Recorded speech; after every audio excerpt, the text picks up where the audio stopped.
माँ, बेटा और बहू तीनों डाइनिंग टेबल पर बैठकर खाना खा रहे थे। खाना खाते खाते बेटा अपनी पत्नी से बोला, नीता, तुमने आज भी दाल रोटी ही बना दी। कम से कम खाना बनाने में तो आलस मत किया करो। अभी तो रहती हो, कुछ अच्छा भी तो बना सकती थी। नीता बोली, बनाने वाली तो मैं आज सूजी का हलवा थी, लेकिन सूजी आई नहीं। मैंने कल ऑर्डर करी थी। कोई बात नहीं, कल बना दूंगी। किचन में कुकर की सीटी सुनाई देती है और खाना खाते खाते नीता किचन में चली जाती है। किचन से वापस आकर डाइनिंग टेबल पर बैठते हुए नीता कहती है कि आलू पकाने के लिए रखे थे, शाम को आलू की टिक्कियां बनाएंगे। उसकी सासू माँ भी यह सुनकर खुश होती है।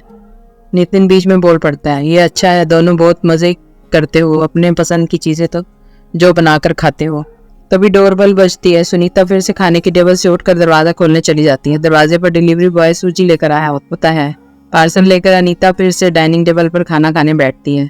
तब माँ बेटे से कहती है कि तू दरवाजा खोल देता, बेचारी को खाना खाते समय भी सुकून नहीं है। बेटा कहता है, सॉरी माँ, मैं नहीं उठ सकता, मुझे ऑफिस जाने के लिए देर हो रही है। नितिन खाना खाकर ऑफिस की तैयारी करने के लिए नहीं अपने रूम में चला जाता है। कुछ ही सेकंडों बाद वो सुनीता को आवाज लगाता है, नीता, मेरी घड़ी कहाँ है? मिल नहीं रही है। नीता खाना खाते खाते ही उसे बताती है, अलमारी के ड्रॉर में देखो। नितिन कहता है, नहीं मिल रही है। नीता फिर एक बार खाने के टेबल से उठकर उसके तरफ जाने ही वाली होती है कि सासू माँ उसे रोक लेती है और पहले खाना खाने के लिए कहती है। सासू माँ कहती है, बच्चा नहीं है, ढूंढ लेगा वह। थोड़ी देर बाद रूम से नितिन की आवाज आती है, मिल गई। डाइनिंग टेबल पर दोनों सास बहू एक दूसरे की तरफ देखकर मुस्कुराते हैं। अगले दिन सुबह सुबह नितिन अपने बेडरूम में कोई फाइल ढूंढ रहा होता है और उस फाइल को ढूंढने के चक्कर में उसने पूरा कमरा तहस नहस कर दिया होता है। नितिन बड़बड़ा रहा होता है, इस घर में कभी कोई चीज़ अपने ठिकाने पर मिलती ही नहीं है। इन औरतों को भी कोई काम नहीं है, इसलिए हर चीज़ इधर की उधर करते रहते हैं। नीता अपने कमरे में आकर कमरे का बुरा हाल देखती है तो नितिन से पूछती है कि क्या कर रहे हो। नितिन कहता है, वह फाइल कहाँ है जो मैंने तुम्हें परसों दी थी। नीता तुरंत वह फाइल निकालकर नितिन के हाथों में थमा देती है और उससे कहती है कि एक बार मुझसे पूछ लिया होता, पूरा कमरा फैला के रख दिया है। नितिन उल्टा नीता को ही डांट देता है और कहता है, ठीक है, अगर पूरा कमरा फैला दिया है तो तुम्हें और काम भी किया है, यही काम पूरा दिन करते बैठो। कभी कभी लगता है मुझे हाउस वाइफ से शादी करनी ही नहीं चाहिए थी। इतना बोलकर नितिन ऑफिस के लिए निकल जाता है। पति पत्नी की यह बातचीत माँ भी सुन रही होती है, जिसका नितिन को पता नहीं होता। माँ और नीता नितिन को सबक सिखाने के लिए प्लान बनाते हैं। अगले दिन सुबह सुबह जब नितिन नींद से जागता है तो नीता को चाय के लिए चिल्लाकर कह रहा होता है। पास ही में सोफे पर बैठी माँ उससे कहती है कि नीता नहीं है, वह अपने माँ के घर गई है, कोई जरूरी काम था। नितिन फोन निकालकर नीता को कॉल करने लगता है। तब माँ उसे रोकते हुए कहती है, फोन मत कर, माँ के घर ही तो गई है, आ जाएगी 2-3 दिन में। नितिन फोन रख देता है और माँ से कह रहा होता है कि माँ चाय। तभी माँ बोल पड़ती है, हाँ हाँ, 2 कप बनाना, मैं भी पीऊंगी। मेहमान से नितिन किचन की तरफ जाने लगता है चाय बनाने के लिए। तब माँ तो फिर से खड़े हुए कहती है, अरे बेटा रुको। नितिन को लगता है कि माँ उसे रोककर चाय बनाने चली जाएगी, लेकिन माँ कहती है, मेरी चाय में थोड़ी चीनी कम डालना। नितिन चाय बनाकर लाता है। माँ और बेटा दोनों चाय पी रहे होते हैं। तब माँ बोलती है, अच्छी बनाई है, लेकिन नीता जो चाय बनाती है उसमें तुलसी की कुछ पत्तियां डाल देती है, तो उसका स्वाद ही अलग आता है। बेटा कोई नहीं, अगली बार जब तू चाय बनाएगा तो ध्यान रखना। नीता माँ की तरफ देखता ही रह जाता है। थोड़ी देर बाद नितिन माँ से कहता है, माँ आज खाने में मटर पनीर। माँ फिर से नितिन की बात काटते हुए माँ कहती है, अरे वाह, आज मेरा बेटा मुझे मटर पनीर बनाकर खिलाएगा। अच्छा है, अच्छा है, काफी दिनों से मटर पनीर खाने की इच्छा हो रही थी।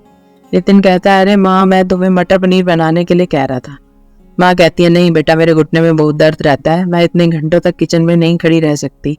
नितिन अपना फोन निकालकर रेस्टोरेंट से ऑर्डर करने लगता है। तब माँ उसे रोकते हुए कहती है, इस उम्र में मेरा पाचन अच्छा नहीं रहता बेटा, मुझे गैस हो जाती है। तुम मुझे बाहर का खाना खिलाना चाहते हो, तू तो अपनी माँ से प्यार ही नहीं करता। नितिन ना चाहते हुए भी घर का खाना बनाने के लिए किचन में चला जाता है। 1 घंटे बाद खाना बन के तैयार हो जाता है। नितिन 2 थाली में खाना परोसकर माँ के पास आता है। माँ देखती है कि नितिन ने दाल रोटी बनाई है। माँ नितिन से कहती है, अरे बेटा, तू तो मटर पनीर बनाने वाला था ना।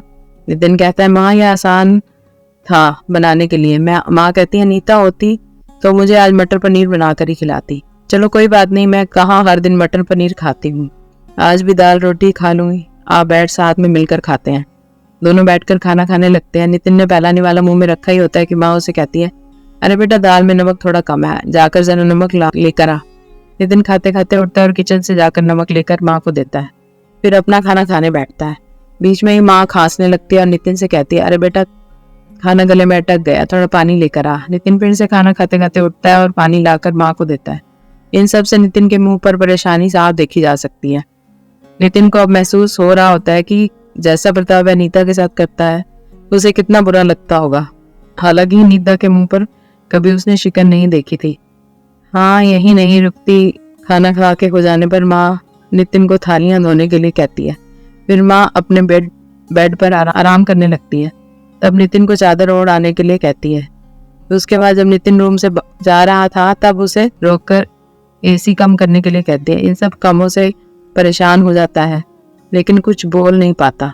अगले दिन सवेरे सवेरे नितिन खाना बनाने के लिए सब्जियां काट रहा होता है, लेकिन उसका ध्यान सब्जियों पर नहीं होता। वह नीता के बारे में सोच रहा होता है और पछतावा कर रहा होता है कि वह कितना गलत था कि हाउस वाइफ का काम आसान होता है। तभी बेख्याली में उसकी उंगली कट जाती है, उससे खून बहने लगता है और वह बेसिन में अपनी उंगली धोने के लिए चला जाता है। तभी नीता उसके पास आकर उसके हाथों में पट्टी बांधने लगती है। यानी कि नीता कभी माँ के घर गई ही नहीं थी। वह तो सास बहू के प्लान का हिस्सा था जिससे वह नितिन से छुपकर उसी घर में रह रही थी। नितिन नीता को देखकर काफी खुश हो जाता है। नीता से कहता है घर का काम हम दोनों मिलकर किया करेंगे। नीता पूछती है ऐसा क्यों? नितिन कहता है कि मैं घर का काम सीख जाऊंगा और घर अगर हम दोनों का है तो घर का काम भी हम दोनों का ही होना चाहिए।